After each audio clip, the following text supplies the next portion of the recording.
वहीं एचएमपीवी के जो केसेस हैं भारत में कहां कहां और कितने हैं वो आपको बता देते हैं। यहां पर आपको बता दें, कर्नाटक में जो बेंगलुरु में है वो 2 केसेस सामने आए हैं। इसके अलावा दक्षिण के ही दूसरे राज्य तमिलनाडु की बात करते हैं जहां चेन्नई में 2 केसेस सामने आए हैं। इसके अलावा हम देख रहे हैं गुजरात में अहमदाबाद से भी एक बच्ची को यहां पर वो वायरस की चपेट में आई थी, लेकिन उसको अस्पताल से छुट्टी मिल गई। एक केस वहां आया है।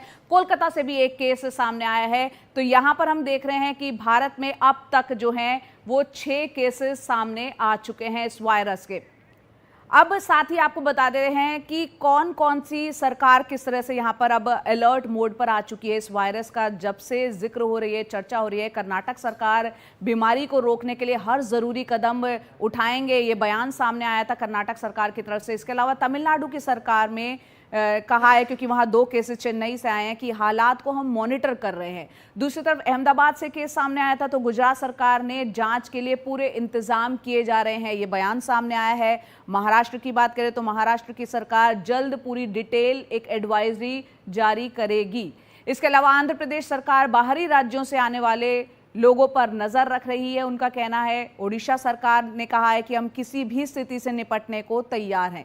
तेलंगाना की सरकार ने कहा है कि हम अलर्ट हैं, मरीजों की निगरानी की जा रही है। वहीं राजधानी दिल्ली की हम बात करें तो दिल्ली सरकार संक्रमण बढ़ने की स्थिति में अस्पताल तैयार रहे हैं, ये कहना है दिल्ली सरकार का। और राजस्थान सरकार की बात करें तो उनका कहना है कि पैनिक ना हो, डरे नहीं, घबराएं नहीं, एहतियात के तौर पर हमारी पूरी तैयारी है। उत्तर प्रदेश की बात करना बेहद जरूरी है। उत्तर प्रदेश में महाकुंभ भी प्रयागराज में होना है। वहीं यूपी सरकार, स्वास्थ्य विभाग की पूरी तैयारी है, यूपी सरकार का ये कहना है। केरल की सरकार का कहना है कि जो गर्भवती महिलाएं हैं, जो बुजुर्ग हैं, वो मास्क लगाएं। तो अलग अलग राज्यों की सरकारें एक अलर्ट मोड पर आ चुकी हैं, एडवाइजरी भी जारी कर रही हैं और लोगों से अपील भी कर रही हैं। तो यहाँ पर इस वायरस पर बातचीत करने के लिए हमारे साथ खास मेहमान भी जुड़ रहे हैं। डॉक्टर चंद्रकांत लहरिया, जो कि हेल्थ सिस्टम विशेषज्ञ हैं। बहुत बहुत शुक्रिया डॉक्टर चंद्रकांत हमसे जुड़ने के लिए। इसके अलावा डॉक्टर ईश्वर गिलाड़ा महासचिव हैं, वो हमारे साथ कुछ देर में जुड़ेंगे। लेकिन डॉक्टर राजेश पारिक को आप देख रहे हैं, डायरेक्टर हैं मेडिकल रिसर्च जसलोक अस्पताल के। बहुत बहुत शुक्रिया डॉक्टर पारिक, आपसे भी इस पर हम चर्चा करना चाहेंगे। मुझे याद है कि कोरोना टाइम में भी हमने काफ़ी उस वक्त में कोरोना की चर्चा की थी। डॉक्टर राजेश, सबसे पहला सवाल मैं आप ही से जानना चाह रही हूँ। भारत में इस वक्त 6 केसेस आ चुके हैं और इस वायरस को लेकर कई चिंताएं हैं, कई भ्रम भी हैं, आप क्या कहना चाहेंगे? आपने तो बहुत कुछ दिखाया है आपके प्रोग्राम में भी, तो डरने की कोई बात नहीं है। हमारे देश में 6 या 7 केसेस हैं। ये वायरस, जैसे आपने बताया, काफ़ी समय से घूम रहा है दुनिया में, या 24 या 25 साल से। लेकिन जब लोग पुराने ब्लड सैंपल्स को देखते हैं तो शायद ये 1958 से, यानी 60 साल से ऊपर से घूम रहा है। तो इतना सीजनल वायरस है ये, जो हम कहते हैं कि टेम्परेचर सेंसिटिव है। तो ज़्यादा करके ये सर्दी, विंटर में आता है और समर तक जा सकता है, लेकिन वैसे भी पूरे साल भी आ सकता है, लेकिन ज़्यादा करके विंटर में आता है। तो ये इतने साल से घूम रहा है दुनिया में, हमारे देश में। तो हमारे देश में ज़्यादा करके लोगों को इसकी इम्यूनिटी है। वो पूरी इम्यूनिटी नहीं होगी, तो डरने लायक कुछ नहीं है अभी। जी डॉक्टर चंद्रकांत, जैसा कि आपने डॉक्टर पारिक को सुना, इसमें डरने वाली कोई बात नहीं है, लेकिन इस वायरस को लेकर अभी एकदम से चिंताएं लोगों के मन में क्यों है? अगर ये वायरस इतना ही पुराना है, क्या कारण इसका लगता है? तो वायरस काफ़ी पुराना है। 2001 में सबसे पहले इसका क्लासिफिकेशन हुआ था, और जो क्लिनिशियंस हैं, पीडियाट्रिशियंस हैं, जनरल फिजिशियन हैं, जो पेशेंट्स को देखते हैं, तो उनको पता है कि एचएमपीवी एक रूटीन फेनोमेना है। उसके अलावा एक साइंटिफिक रिसर्च जो इंडिया में हुई है, सारी दुनिया में हुई है, उनमें देखा गया है कि अधिकतर जो रेस्पिरेटरी इलनेसेस होती हैं, सांस की बीमारियां होती हैं, उसमें से 10 में से 1 सांस की बीमारी एचएमपीवी की वजह से होती है। तो ये नया वायरस नहीं है। इसी वजह से मैं कहना चाहूँगा कि जो एक फिलहाल तो तरीका अपनाया जा रहा है कि भारत में 6 केस आ गए या 7 केस आ गए, ये सही तरीका नहीं है, क्योंकि वायरस तो पहले से ही है। लेकिन दरअसल इतना एक्सपेंसिव इसकी टेस्टिंग होती है कि रूटीन टेस्टिंग इसकी की नहीं की जाती है, क्योंकि अगर टेस्टिंग करने के बाद भी अगर एचएमपी भी निकलता है तो मैनेजमेंट सेम रहता है।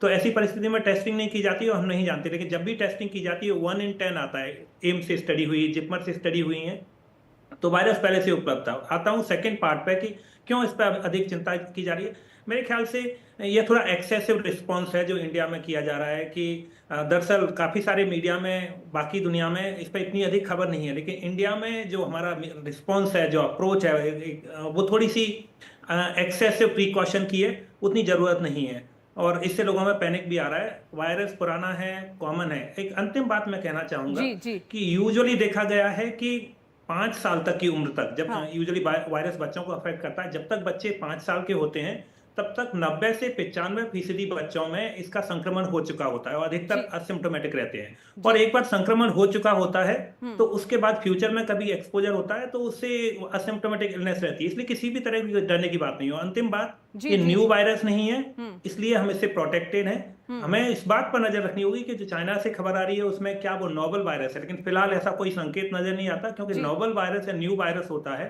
वो एग्जिस्टिंग टेस्टिंग किट से आइडेंटिफाई नहीं होता है। अगर ये एग्जिस्टिंग टेस्टिंग किट से आइडेंटिफाई हो पा रहा है तो उसका मतलब है कि वो ओल्ड वायरस है और चिंता की कोई बात नहीं। सर्दी का मौसम है, इसमें सारे रेस्पिरेटरी इलनेसेस बढ़ जाते हैं और फिलहाल यही एचएमपीवी के साथ हो रहा है। बिल्कुल। डॉक्टर ईश्वर गिलाडा भी, जो कि महासचिव हैं ओएमएजी, वो भी हमारे साथ जुड़ गए हैं। डॉक्टर ईश्वर, बहुत बहुत शुक्रिया हमसे जुड़ने के लिए। यहाँ पर आपने बाकी एक्सपर्ट्स को भी सुना, आपकी क्या राय है इस वायरस को लेके, खासतौर से जैसा कि आपने सुना डॉक्टर लहरिया कह रहे हैं ये पुराना वायरस है तो पहले से ही लोगों में इम्यूनिटी बनी हुई है और ये पहले से ही मौजूद है यहाँ पर।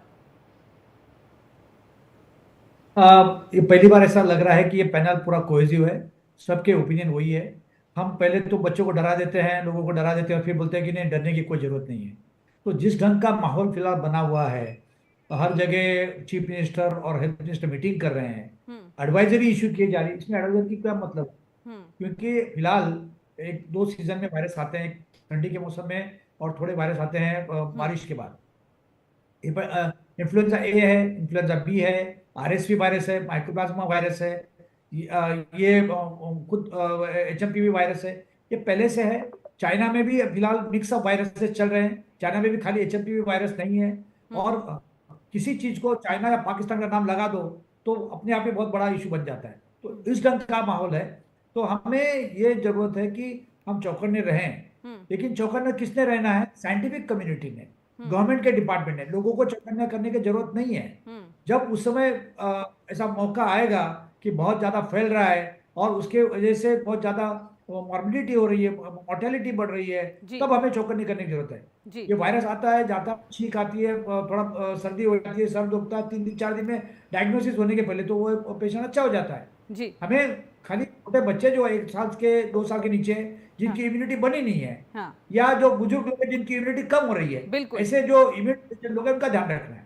जी, उनका ज़्यादा ध्यान रखने की ज़रूरत है जिनकी इम्यूनिटी अभी डेवलप नहीं हुई है। जी, आप हमारे साथ बने रहें तमाम एक्सपर्ट। लेकिन यहाँ पर एचएमपीवी वायरस जो है, पूरी दुनिया में क्या हालात हैं वो आपको हम ग्राफिक्स के जरिए बताने की कोशिश करते हैं। चीन जो है, पहले सबसे बात करते हैं चीन की, जहाँ से ये चर्चा सबसे ज़्यादा शुरू हुई है। इस सीजन में तेज़ी से संक्रमण यहाँ पर हम देख रहे हैं, एचएमपीवी वायरस वो बढ़ रहा है। इसके अलावा मलेशिया की बात करते हैं 2024 में और 2023 से, यहाँ पर 2023 से 24 की तुलना अगर करें तो 45% से ज्यादा केसेस 2023 के मुकाबले 24 में बढ़े हैं इस वायरस के। कजाकिस्तान की बात कर लेते हैं, इस सीजन में यानी विंटर सीजन में, सर्दियों के मौसम में यहाँ 30 नए मामले सामने आए हैं। इसके अलावा अपने देश भारत की हम बात करें तो यहाँ पर कुछ केस मिले हैं, अभी तक 6 उनकी संख्या बताई जा रही है। निगरानी यहाँ पर बढ़ा दी गई है, भारत में तमाम सरकारें, राज्य सरकारें भी अलर्ट है। अमेरिका की बात करें तो सर्दियों में संक्रमण बढ़ने का एक वहाँ पर ट्रेंड रहा है। तो ये पूरी दुनिया में स्थिति हमने आपको बताई कि एचएमपीवी वायरस को लेकर क्या कुछ है। और हमारे साथ खास मेहमान बने हुए हैं लगातार, उनसे हम चर्चा जारी रखते हैं अपनी। डॉक्टर चंद्रकांत, यहाँ पर इस वायरस को लेकर क्या अभी फिलहाल क्या कोई वैक्सीन मौजूद है? अगर किसी को ये वायरस अपनी चपेट में लेता है तो वैक्सीन की जरूरत पड़े तो? इस वायरस के लिए फिलहाल कोई वैक्सीन नहीं है। साथ ही चूंकि वायरल इलनेस है तो इसके लिए कोई एंटीबायोटिक्स भी नहीं होता है। इस पर किसी भी वायरल इलनेस में एंटीबायोटिक नहीं लेना होता है।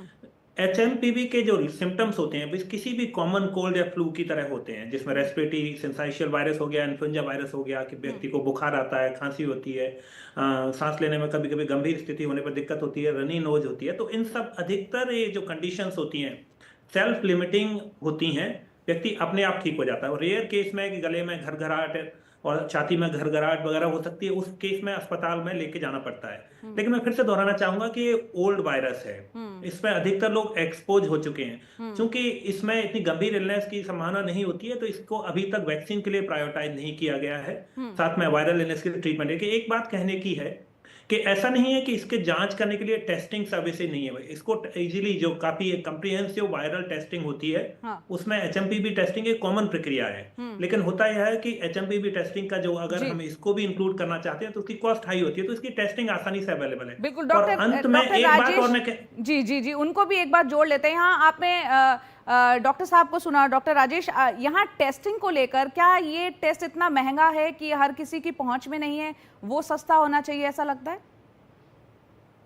जी देखिए, ये टेस्टिंग सस्ता होता है जब इसका ज़्यादा प्रयोग होता है। लेकिन अभी RT-PCR जो टेस्ट है, जो टेस्ट हम लोग पहले कोविड के लिए करते थे, कोविड-19 के लिए ज़्यादा करके हम सब लोग ने टेस्ट किया है, वही टाइप का टेस्ट है। लेकिन अभी इतना डेवलप हो गया है कि 9-10 वायरस उसमें हम पहचान सकते हैं। ज़्यादा करके टेस्टिंग क्यों नहीं हो रहा है? क्योंकि देखिए, ये 4-6 दिन में इसका जो सिम्टम्स है वो निकल जाते हैं। तो समझो किसी को सिम्टम्स हो गए, टेस्ट मंगा लिया, टेस्ट किया, उसका रिपोर्ट आ गया, तब तक ज्यादा करके लोग ठीक भी हो जाते हैं। लेकिन इसका अर्थ दूसरा क्या है जया जी? क्योंकि हम लोग इतना टेस्टिंग नहीं कर रहे हैं, तो शायद 7 केसेस से ज्यादा केसेस है हमारे देश में, शायद बहुत ज्यादा हो सकती है।